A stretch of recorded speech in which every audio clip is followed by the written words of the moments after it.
How to pause location on Life360 without anyone knowing.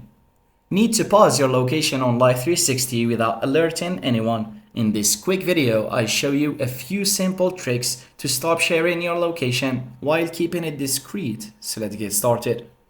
The easiest way to stop sharing your location without anyone knowing is to turn on airplane mode. This cuts off your phone's GPS signal, which Life360 uses to track your location.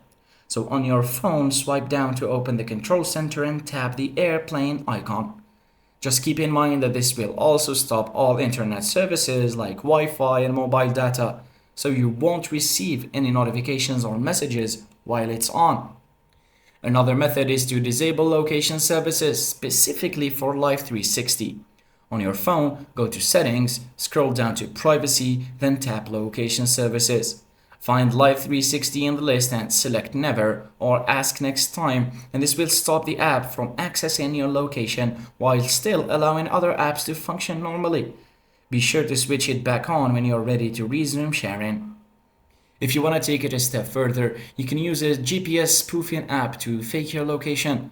This is a more advanced option and it may require enabling developer mode on your phone. However, it allows you to set a fake location so Life360 will show that you're somewhere else without alerting anyone. And there you have it. Those are the few ways to pause your location on Life360 without raising any suspicion. Check the description below for more tips and tricks. Thanks for watching.